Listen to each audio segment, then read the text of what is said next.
মা, প্রেমিকা আর স্ত্রীর মধ্যে পার্থক্য কি? এটা আবার একটা প্রশ্ন? তুইও পারিস। দেখ, তোকে আমি বুঝিয়ে বলছি। প্রেমিকা হচ্ছে প্রাইভেট চাকরি, আর বউ হচ্ছে সরকারি চাকরি। হ্যাঁ, হ্যাঁ, প্রাইভেট চাকরিতে আমরা কি দেখি? তুই যদি তোর একটু পান থেকে চুল খসলো, প্রাইভেট চাকরি তোর থাকবে কি থাকবে না কোনো গ্যারেন্টি নেই, তাই কি না? ঠিক তেমনি প্রেমিকা হচ্ছে তাই, কখন হাত থেকে ফসলে যাবে কেউ গ্যারেন্টি দিতে পারে না। আর তার উপর কি, তুই যদি নিজেকে আপডেট না রাখতে পারিস প্রাইভেট জবে, তোর কিন্তু তুই পাত্তা পাবি না। এবার কি হয়, মাঝের মধ্যে তোকে সেক্ষেত্রে ইনভেস্টও করতে হয়, নইলে কিন্তু তোমার চাকরি থাকলো না। ঠিক সেরকমই, এবারে বুঝতে পেরেছিস?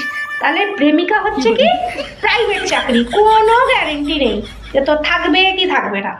আর বউয়ের ব্যাপারটা কি, পুরো সরকারি চাকরি, মানে পুরো গ্যারেন্টি, মানে গ্যারেন্টি। তার কারণ হচ্ছে সরকারি চাকরিতে কি হয়, তুই প্রথমে পরীক্ষা দিবি, তারপরে তোর ইন্টারভিউ, তারপরে তোর সিলেকশন, তারপরে যদি তোর চাকরিটা লেগে গেল মানে তোর সারা জীবনের জন্য নিশ্চিন্ত, তাই তো? ঠিক তেমনি বিয়েতে কি হয়, প্রথমে গিয়ে ছেলেরা মেয়েদের দেখে, পছন্দ হয়ে গেলে তারপরে গায়ে হলুদ, তারপরে বিয়ে, তারপরে বিদায়, তারপরে গিয়ে বউ ভাত। বউ ভাতের পর যখন কি হয়, বউকে যখন তার স্বামী যথার্থ রূপে স্ত্রী হিসেবে পায়, তার মানে কি সারা জীবনের জন্য গ্যারেন্টি হয়ে গেল যে সে হচ্ছে ওনার বউ।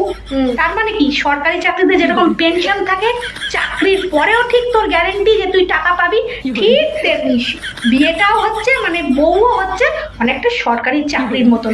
বিয়ের পরেও তোর সারা জীবনের জন্য